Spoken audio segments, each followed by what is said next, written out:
Bonjour à tous et bienvenue dans le journal d'AC Franchise TV. Au sommaire de cette édition, l'actualité de la franchise avec Speed Burger, H d'Or et Link Sourcing.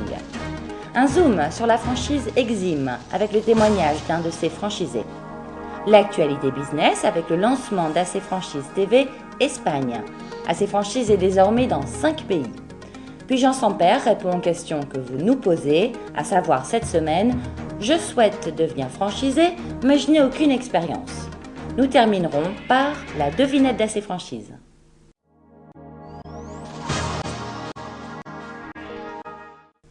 Dans l'actualité de la franchise, Speed Burger, la chaîne Made in France de livraison de hamburgers, achève ce premier semestre 2009 dans une bonne dynamique.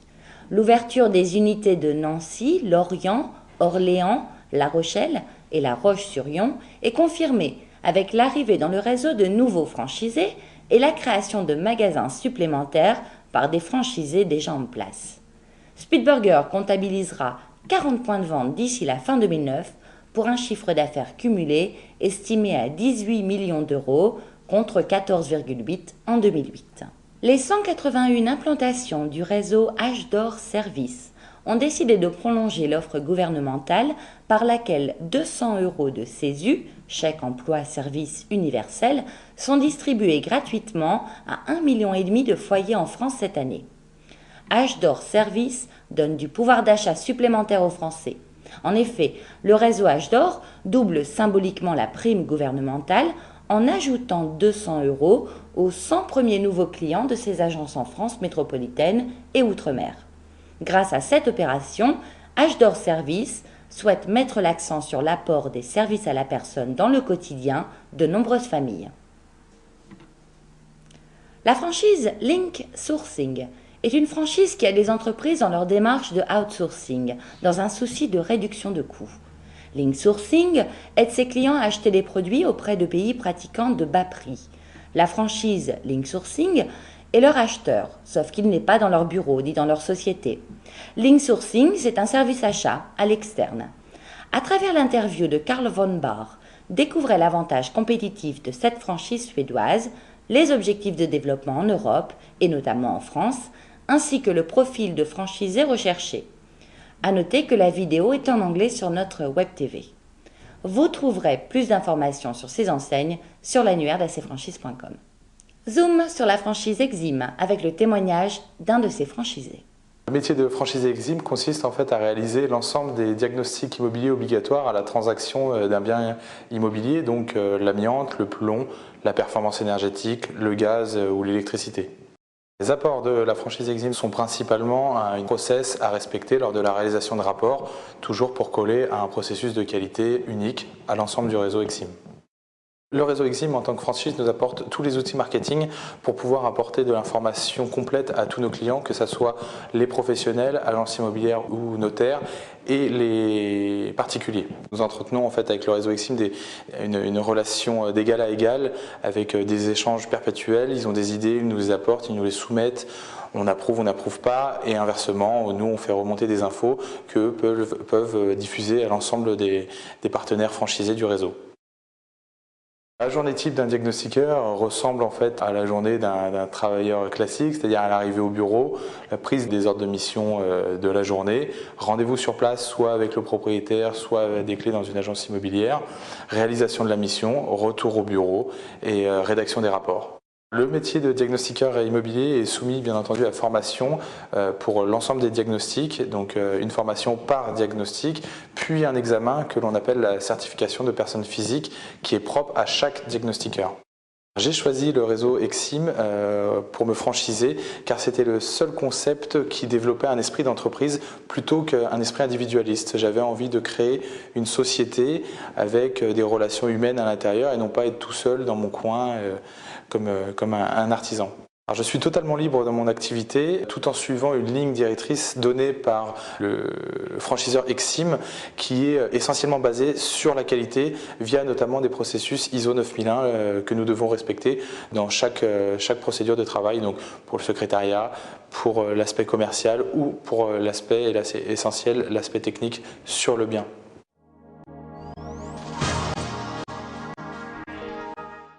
Dans l'actualité business, Jean Samper nous en dit plus sur le lancement d'AC Franchise TV en Espagne.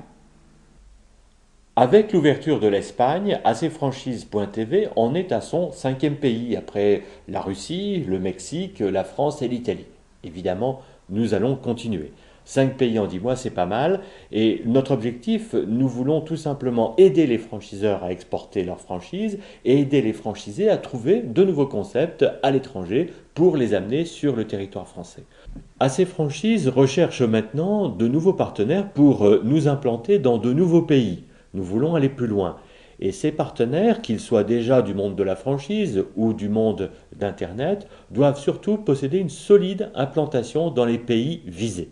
C'est cela que nous voulons en priorité, réussir dans les pays grâce à des partenaires de qualité. Nous avons reçu une question d'un candidat à la franchise.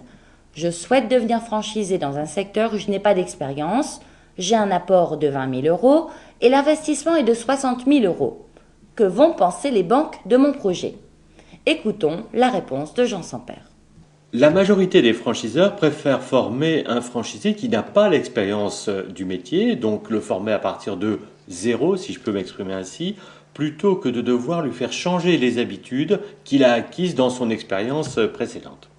Votre inexpérience dans votre nouveau métier n'est donc pas un handicap. Ce qui est important, c'est que vous listiez les lacunes que vous avez, le manque d'expérience, les domaines que vous ne connaissez pas par rapport à ce nouveau métier, et que vous vérifiez avec le franchiseur ce qu'il va vous apporter comme formation initiale et comme assistance pour combler ces lacunes. Les banques ont à peu près le même raisonnement. Ce qui compte pour elles, c'est deux choses. Premièrement, ce que va dire leur service d'information au niveau national, un service qui rassemble l'information auprès des franchiseurs sur ce qu'ils font, ce qu'ils réussissent, la réussite de leurs franchisés, etc. Et également la manière dont vous allez leur expliquer que oui, vous ne connaissez pas le métier, mais votre franchiseur va vous aider, va vous former et va vous aider donc à réussir. Les banques sont réceptives à ce discours. Pour ce qui est de votre apport de 20 000 € pour un investissement total de 60 000 €, ça fait environ un tiers, ce n'est pas un chiffre anormal. Mais chaque franchise, chaque métier, chaque banque peut avoir ses propres ratios. Dans certains cas, vous allez devoir apporter 25%, dans d'autres cas 50%. Votre franchiseur sait combien d'apport est en général requis par les franchiseurs pour monter un projet dans son réseau et il saura vous conseiller utilement et vous dire si le dossier est réaliste ou pas avant que vous n'arriviez auprès du banquier pour lui présenter votre dossier et obtenir son accord. Dans tous les cas, présentez votre dossier à plusieurs banquiers, car même votre banquier, votre ancien banquier, celui que vous connaissez depuis longtemps, peut éventuellement ne pas comprendre votre projet ou ne pas vous faire confiance sur votre nouvelle expérience professionnelle. Place à la devinette d'AC Franchise. La semaine dernière, la devinette était « En quelle année sont apparus les premiers contrats de franchise ?»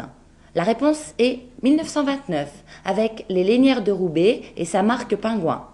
Alors il est à noter que, à l'époque, les contrats de franchise n'étaient pas à proprement parler contrats de franchise. Ils n'avaient pas le nom de franchise, tout simplement parce que les ingrédients étaient présents, tout était présent, mais il n'y avait pas cette dénomination. Le terme franchise est apparu un peu plus tard.